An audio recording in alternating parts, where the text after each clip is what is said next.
die.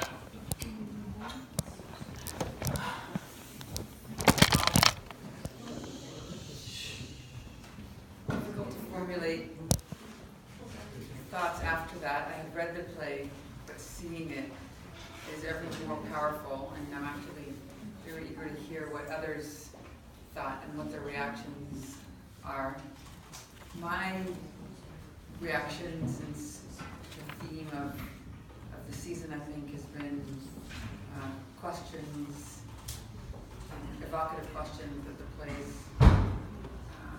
bring out for us is what is the true meaning of bravery?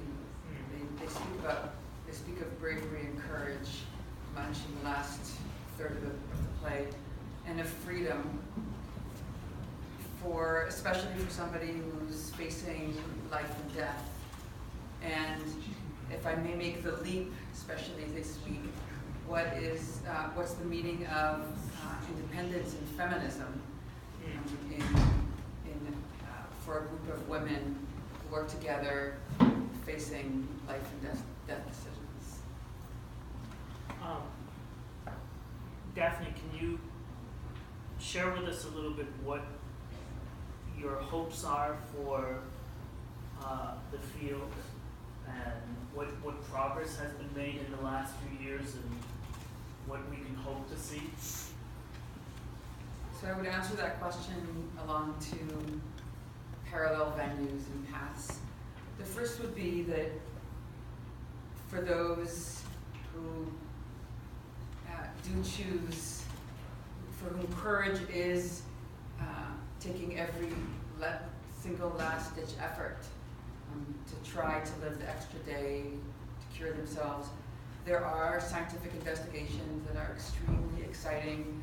I'm sure many of you have heard about immunotherapy and targeted agents and biologics, and Talia even reflects on that in her. And some of them are very, very promising. We have had patients for whom we would have thought most certainly they would have succumbed to their disease in a very short period of time, and yet they're alive many years later. One of the first patients I ever treated was a 4-year-old who used to walk in with her wooden duck, you know, that kind of every time. And there were actually people in my department, this was in San Francisco, who said, "Why are you bothering to treat her? I mean, she's going to die, and basically kind of what are you doing?" And she graduated from college 3 years ago. So, you know, we're still in touch, she and her mother and I. So that's kind of one venue of response I have. The second parallel response I have is that I hope we make more progress in dealing with difficult issues such as Talia and all the other women in the play faced, and that there isn't just one way to cut the cookie or to the pie. There are a lot of individual, maybe cultural, maybe personal, maybe all of the above ways to deal with very difficult situations. And I think we have progress to make in terms of being respectful and sensitive to all ways of dealing with adversity, and holding that person's hand along the way, however they choose to walk that path. I have one last question for me, and then we'll open it up. You're bicultural. You're Israeli Americans, and in what ways do you think that being bicultural helps you better treat patients? So I grew up in Israel until I was 16, and then I moved to California with my parents. And I would answer that again in two ways. Two seems to be the first is that in Israel, I'm sure you know this as well, there are people come from very difficult and challenging backgrounds. And as they have, of course, here, but personally, both my parents are Holocaust survivors. And in fact, my father, they were both born during the war. And my father was hidden by a family of strangers, and my mother similarly had a very tumultuous first years of her life. And for me, the kindness of strangers that saved their lives has propelled me to do anything on this earth to make it a better place, a better place when I leave it than when I arrived on it. So that's one way in which it's influenced me, and I think influenced the choice I made, the reason I made I chose to go into the profession I did. And the other is that I grew up in two very different cultures. Israel was very different than San Diego, where basically many of my classmates would cut class to go surf when I was in high school. And you know, that was actually okay too. And learning over time to be open-minded about people's backgrounds, their backgrounds that shaped their choices, was very important for me in my growth as a healthcare provider and as somebody who did travel these difficult paths with people facing much more challenging situations I could ever fathom being in. Close to open it up for thoughts, or I'm curious what other people's reaction to the play was. yeah. Have you ever come across in real life practice any patients with Talia's attitude? So the question was if Daphne has ever come across patients with Talia's attitudes. Most certainly, it happens, I would say, at least weekly. And it's a very fine path to make sure that the person is well informed and know what they are choosing. For me personally, I actually treat many children, and for me it's ever so poignant when it comes to a parent making a choice for a child, and that's when I have the most difficulty with it. Just last week I had a family that was extraordinarily religious, and they thought that if they just put their faith in the Lord, in God, that would save their child. And that was very hard for me because I myself am kind of agnostic and never quite sure where I fall, you know, coming from that secular Israeli background. And on the one hand, to be respectful of their religious convictions was important. On the other hand, this is a child who does have the right to have treatment that was potentially curative. So it's a fine line, and it's a challenge, both a practical and emotional challenge that comes up very often.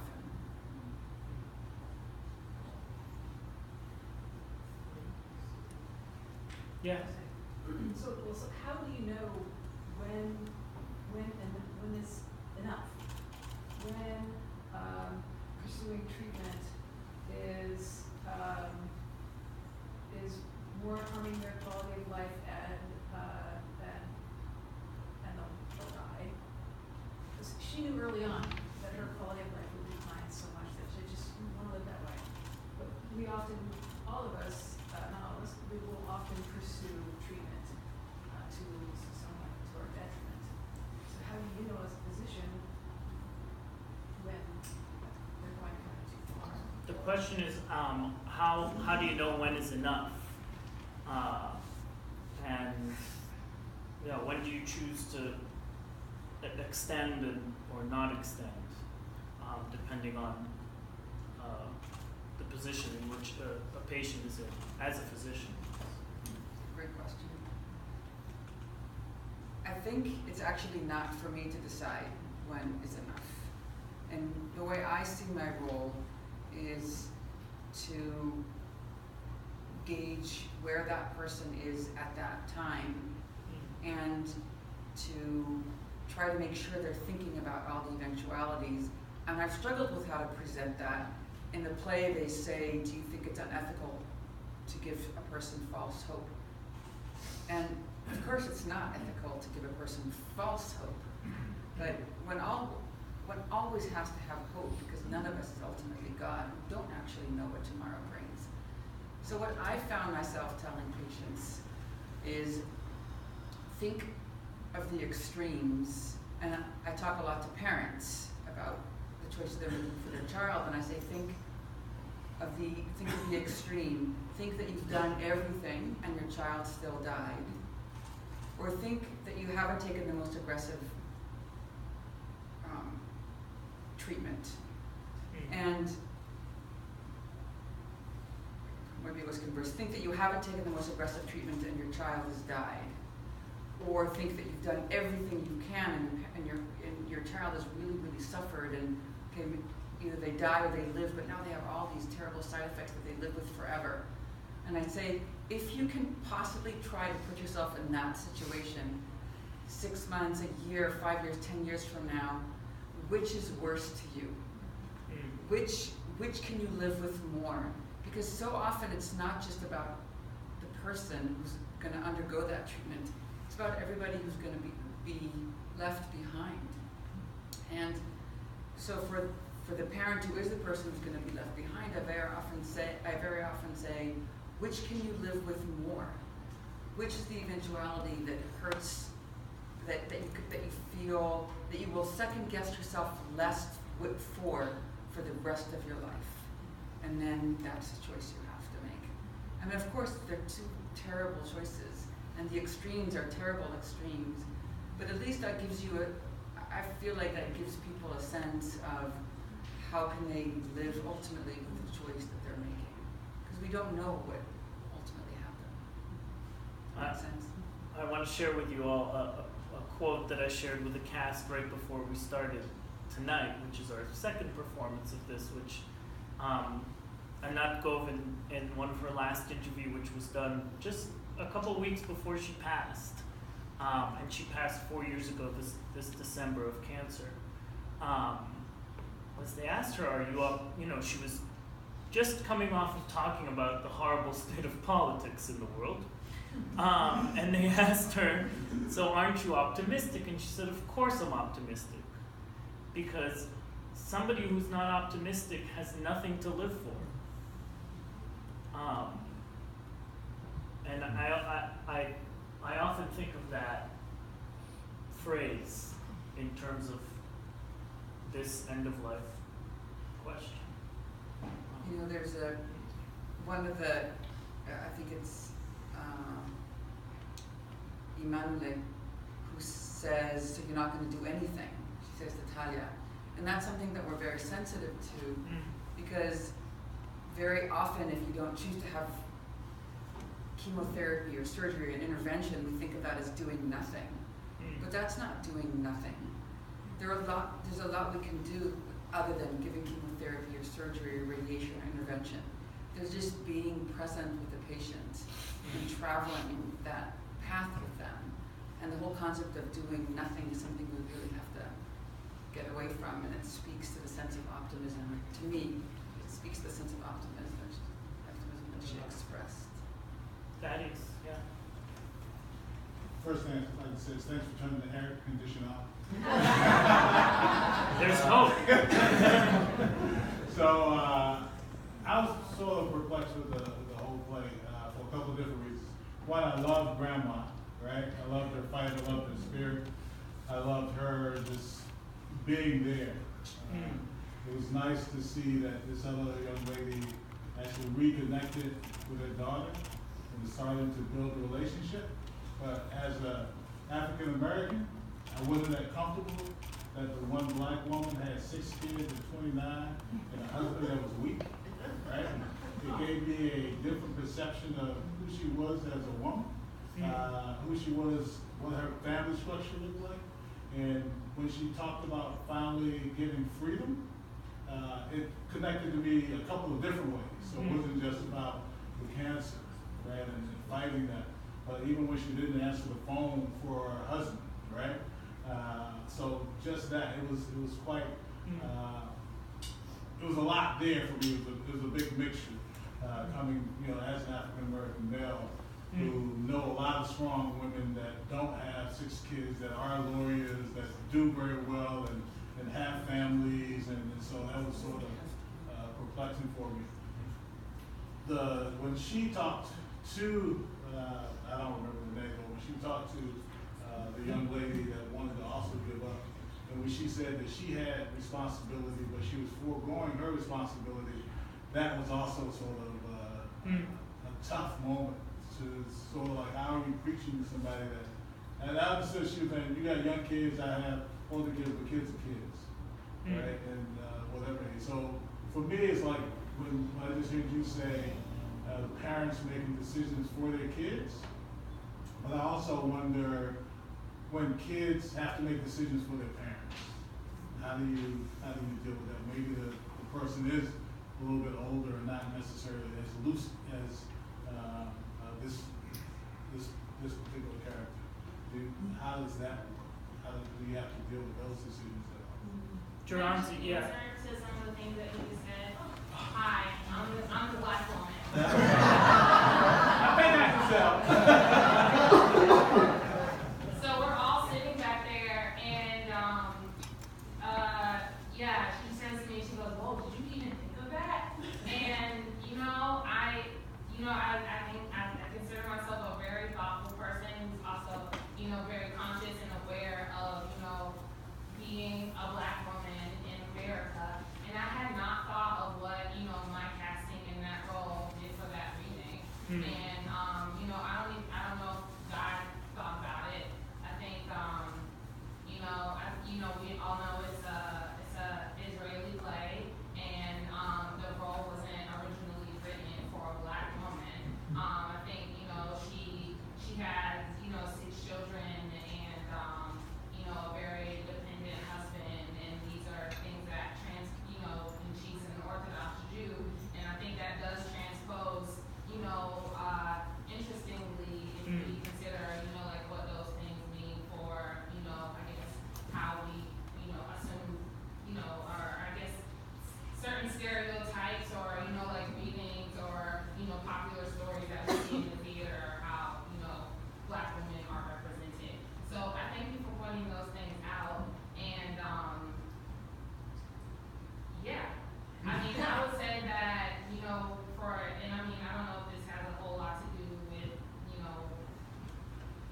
cancer. I'm gonna try to tie it all back in together. But I guess, in regard to me reading that role, I actually saw a lot of, it was, me and God went to school together. We ran into each other very recently, and I think he called me up just because, I came back into his life, just, very serendipitously at the theater. He was like, "Oh, yeah, Jaronzie, you act. Do you want to, read this role?" I happen to be 29 as well, and while I don't have 6 children, I am one of 6. I'm the 5th, and I actually am I'm a program director. I run a youth program in Cambridge, and I have 78 school-age children in my program, and so I have a large responsibility to children, and I'm also in seminary, and so Marilla's studying to be a rabbinical leader, and quite honestly, there's a lot going in the world, and whatever. Me personally, everybody has stuff, and then we're in this crazy world that we're trying to stay optimistic about, and so I really connected with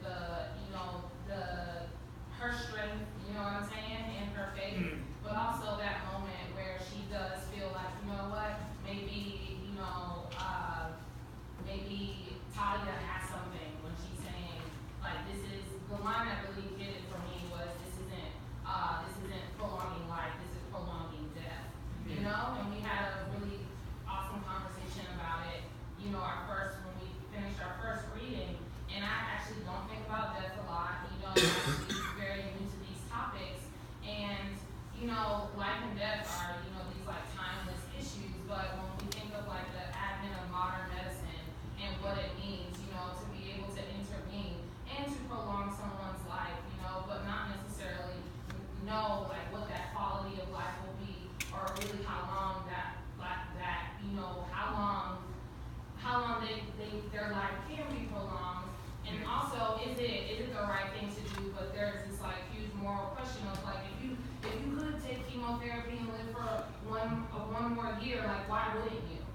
know, when in reality it's not necessarily a question of, you know, good and evil or wrong or right. And I don't know, I think there was a point that was being made with that. I think the point is that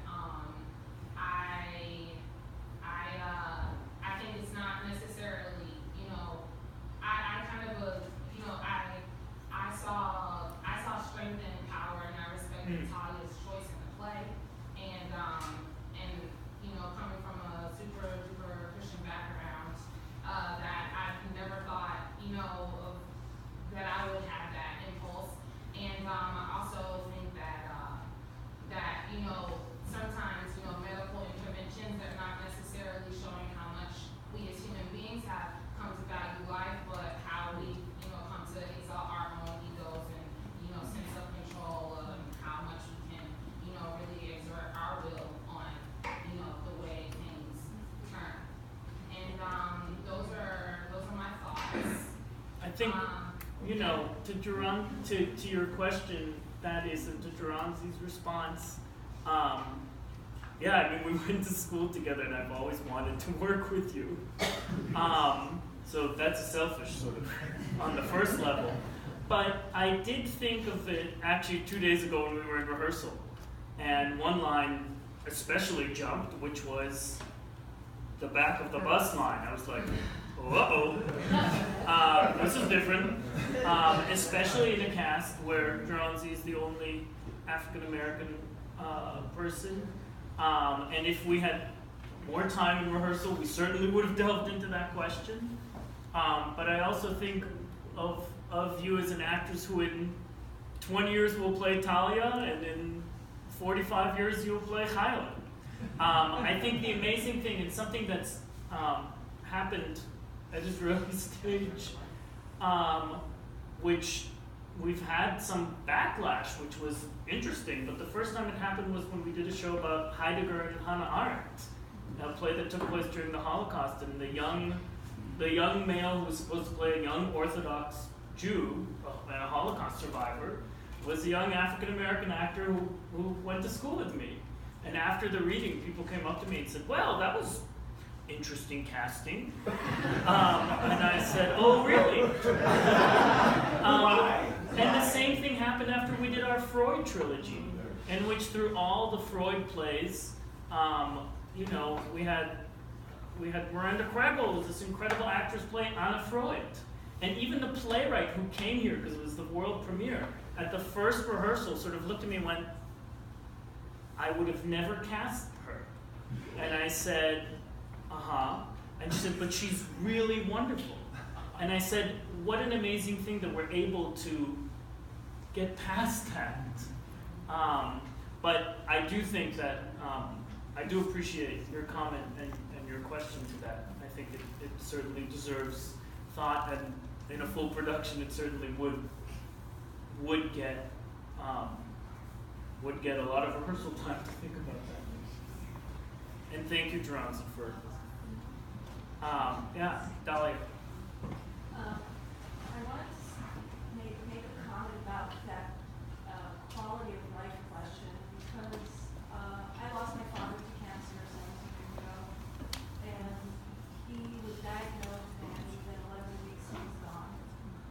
And he received some palliative care because it was stage 4, there was nothing that could be done. But there was something very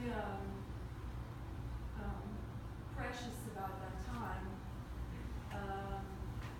because it allowed us to control the family relationship. Talia talked a lot about preparing for death. My father was the most optimistic person I've ever met. He was super lively, and even within that period, I would say 80%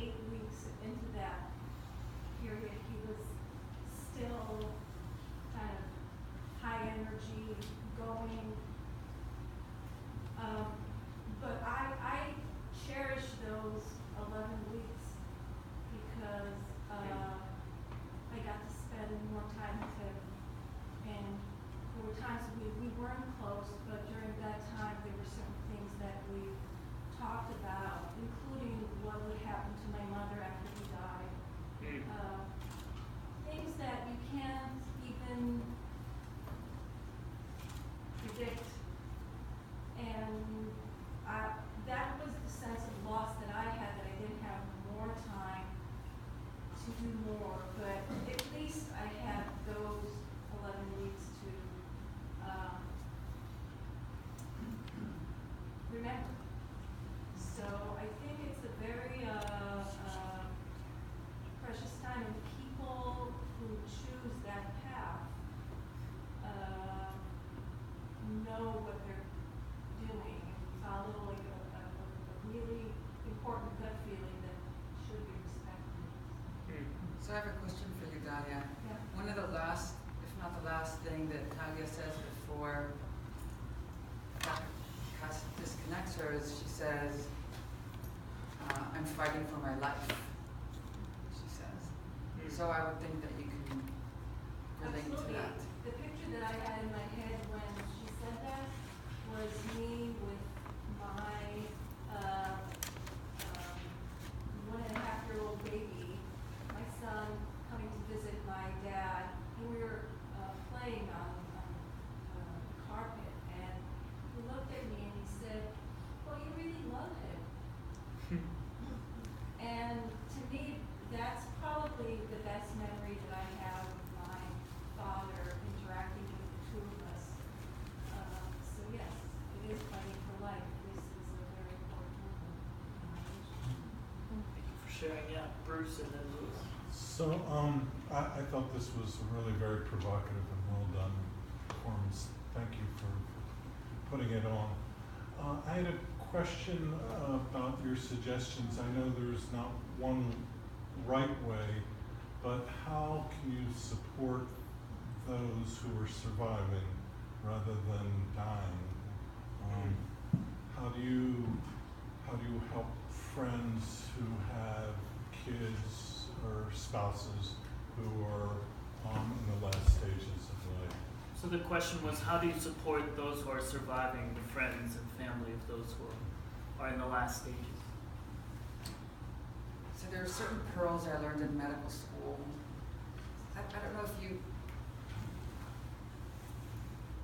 I have 3 kids and there's a book called Siblings Without Rivalry. And like states all the obvious things, but when you read it, it's like, oh my God, yeah. And then you do it and it kind of works. And there were certain pearls in medical school that I just clung to, and one of them was, and actually in our psychiatry course, first, second year, they said that 2 of the main things that patients are afraid of when they die are dying in pain and dying alone. And I always think about that because every person that I'm with that's facing death, I always make sure I tell them I'm going to do everything I can to make sure you won't die in pain, and I will be here with you forever. Here's my cell phone. You can always contact me.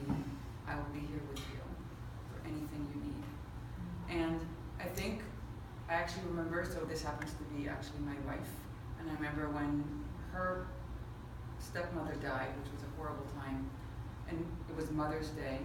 We all went down to be there together, and all of her sisters, she was young, she was in the 50s, 40s or 50s, and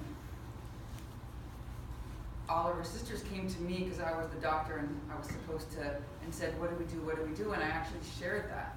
I shared that these are the things that I think of when I'm traveling this path with somebody who's dying. And that's what I would do. I would go sit with Dottie, and I would make sure she's not in pain, and I would make sure she knows that she's never, ever going to be alone. And to me, having gone through it with Suzanne and just seeing other families, it gives some sense of purpose and knowing that even through your feelings of helplessness, you are providing so much needed presence, whatever that means, for that person.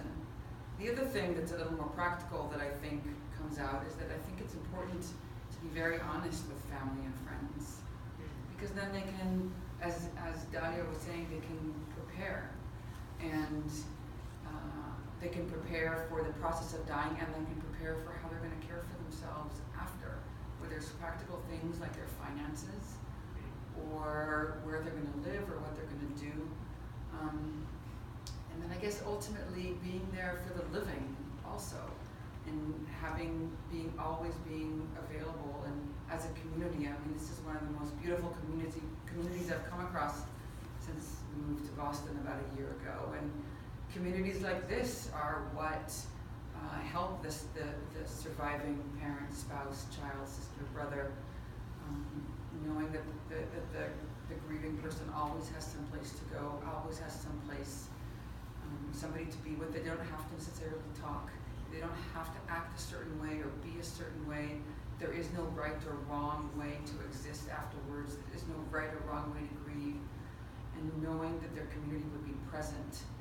So if were I wanting to support somebody, I would just try to make my presence known and tell them that however they want to be is okay, and I'm there with them in whatever form their grief takes.